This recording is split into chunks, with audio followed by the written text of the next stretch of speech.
So if I am 80 years old and Sangha will tell me, go run a shaka, I will have to go.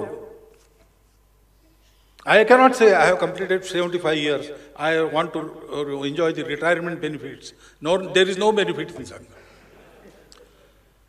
And even if I am 35, Sangha may say, you sit in the office. This is not for retirement of anybody or myself.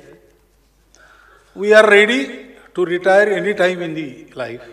And we are ready to work as long as Sangha wants us to work. That is the thing. September 17ಕ್ಕೆ ಪ್ರಧಾನಿ ಮೋದಿಯವರಿಗೆ 75 ವರ್ಷ ತುಂಬುತ್ತೆ.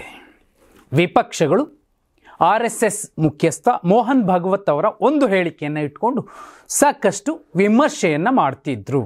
ಆದ್ರೀಗ ಖುದ್ದು RSS ಮುಖ್ಯಸ್ಥ ಮೋಹನ್ ಭಾಗವತ್ ಅವರು ಅತ್ಯಂತ ಸ್ಪಷ್ಟವಾಗಿ ಒಂದು ಸಂಗತಿಯನ್ನು ಹೇಳಿದ್ದಾರೆ. ಈ ಹಿಂದೆ ಅವರೇ ಹೇಳಿದ್ರು 75 ವರ್ಷಕ್ಕೆ ಒಂದು ಏನು ಮಾನದಂಡ ಇದೆ, ಆ ಮಾನದಂಡವನ್ನು ಎಲ್ಲರೂ ಪಾಲಿಸಬೇಕಾಗತ್ತೆ ಅನ್ನೋದನ್ನು ಹೇಳಿದರು. ಅದೇ ರೀತಿಯಲ್ಲಿ ಕೇಂದ್ರ ಗೃಹ ಸಚಿವ ಅಮಿತ್ ಶಾ ಅವರು ಕೂಡ ನಿವೃತ್ತಿಯ ಮಾತನ್ನು ಹೇಳೋ ಮೂಲಕ ಅನಂತರದಲ್ಲಿ ನಾನು ವೇದ ಉಪನಿಷತ್ತುಗಳನ್ನು ಓದ್ಕೊಂಡು ಸಹಜ ಕೃಷಿಯನ್ನು ಮಾಡ್ಕೊಂಡಿರ್ತೀನಿ ಅನ್ನುವಂತಹ ಹೇಳಿಕೆಯನ್ನು 2 ದಿನದ ವ್ಯತ್ಯಾಸಗಳಲ್ಲಿ ಹೇಳಿದ್ರು. ಅದು ಬಹುದೊಡ್ಡ ಚರ್ಚೆ ಆಗಿತ್ತು. ಆದರೆ ಸೆಪ್ಟೆಂಬರ್ 17ರ ನಂತರವೂ ಕೂಡ ಪ್ರಧಾನಿ ಸ್ಥಾನದಿಂದ ಮೋದಿಯವರು ಇಳಿಯೋದಿಲ್ಲ, ಅವರೇ ಪ್ರಧಾನಿ ಆಗಿರ್ತಾರೆ ಅನ್ನೋದನ್ನು ಇದೀಗ ಅಮಿತ್ ಶಾ ಅವರು ಹೇಳಿದ್ದಾರೆ. ಅಷ್ಟೇ ಅಲ್ಲ, RSS ಮುಖ್ಯಸ್ಥ ಮೋಹನ್ ಭಾಗವತ್ ಅವರು ಕೂಡ ಹೇಳಿದ್ದಾರೆ. ಅವರು ಹೇಳಿದ್ದು ನೋಡಿ ಸ್ಪಷ್ಟವಾಗಿದೆ, 75 ವರ್ಷವಾದಾಗ ನಾನು ನಿವೃತ್ತಿ ಆಗುತ್ತೇನೆ ಅಥವಾ ಬೇರೆಯವರು ನಿವೃತ್ತಿ ಆಗಬೇಕು ಅಂತ ನಾನು ಎಂದಿಗೂ ಹೇಳಿಲ್ಲ. ಅಷ್ಟೇ ಅಲ್ಲ, ಸಂಘ ನಮಗೆ ಏನು ಹೇಳುತ್ತೋ ಅದನ್ನು ನಾವು ಮಾಡುತ್ತೇವೆ. ನಾವೆಲ್ಲರೂ ಸಂಘದ ಸ್ವಯಂ ಸೇವಕರು. ನಮಗೆ ಇಷ್ಟವಿರಲಿ ಇಲ್ಲದಿರಲಿ ವಹಿಸಿದ ಜವಾಬ್ದಾರಿಯನ್ನ, ದೇಶದ ಸೇವೆಯನ್ನ, ಮಾತೃಭೂಮಿಯ ಸೇವೆಯನ್ನ ನಾವು ಮಾಡ್ತೀವಿ. ಅದು 80 ವರ್ಷ ಆಗಲಿ, ನಮ್ಮ ಉಸಿರು ಇರೋ ತನಕ ಆಗಲಿ ನಾವು ಆ ಕೆಲಸವನ್ನು ಮಾಡ್ತೀವಿ ಅನ್ನೋ ಮೂಲಕ ಒಂದು ಸ್ಪಷ್ಟ ಸಂದೇಶವನ್ನು ರವಾನಿಸಿದ್ದಾರೆ.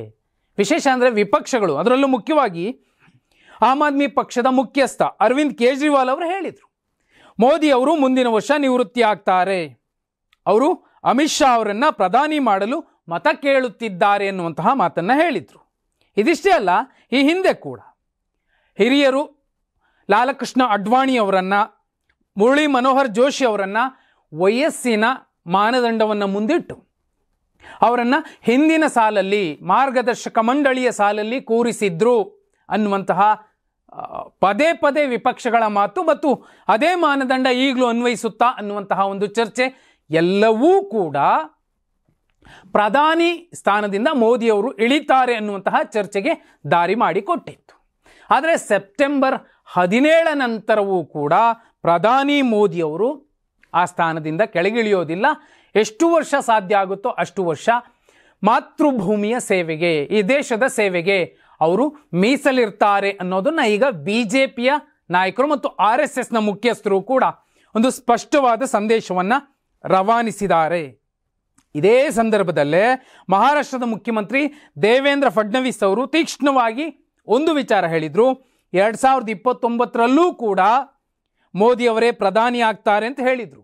ವಿಶೇಷ ಅಂದರೆ ಬಿಹಾರದ ಓರ್ವ ಪ್ರಭಾವಿ ಸಂಸದ ಮತ್ತು ಮೋದಿಯವರ ಕ್ಯಾಂಪ್ನ ಪ್ರಮುಖ ಪ್ರತಿಪಾದಕ, ಮೋದಿಯವರೇ ಇಲ್ಲ ಅಂದರೆ ನಾವು 150 ಸೀಟು ಗೆಲ್ಲೋಕ್ಕಾಗಲ್ಲ BJPಯಿಂದ ಅನ್ನುವಂತಹ ಮಾತನ್ನು ಕೂಡ ಈ ಸಂದರ್ಭದಲ್ಲಿ ಹೇಳಿದ್ರು. ಅದನ್ನು ನೆನಪು ಮಾಡ್ಕೋಬೇಕಾಗತ್ತೆ. ಅಲ್ಲಿಗೆ ಒಂದು ಸ್ಪಷ್ಟ ಆಯಿತು, BJPಯಲ್ಲಿ ಮೋದಿಯವರ ಹವ ಇನ್ನೂ ಇದೆ. ಅದು ಮುಂದಿನ ಚುನಾವಣೆಯ ತನಕ ಇರುತ್ತೋ, ಆನಂತರದ ತನಕ ಇರುತ್ತೋ, ಅದು ಪಕ್ಷ ಮತ್ತು RSSನ ಪ್ರಮುಖರು ನಿರ್ಧರಿಸ್ತಾರೆ. ಈಗಂತೂ ಒಂದಂತೂ ಪಕ್ಕ ಆಗಿದೆ, ಮೋದಿಯವರನ್ನು ಪ್ರಧಾನಿ ಸ್ಥಾನದಿಂದ 75 ವರ್ಷದ ಕಾರಣ ನೀಡಿ ಇಳಿಸೋದಿಲ್ಲ ಅಥವಾ ಅವರನ್ನು ಮಾರ್ಗದರ್ಶಕ ಮಂಡಳಿಗೆ ಕೂರಿಸೋದಿಲ್ಲ ಅನ್ನುವಂಥದ್ದನ್ನು ಖುದ್ದು RSS ಮುಖ್ಯಸ್ಥ ಮೋಹನ್ ಭಾಗವತ್ ಅವರು ಹೇಳ್ತಿದ್ದಾರೆ.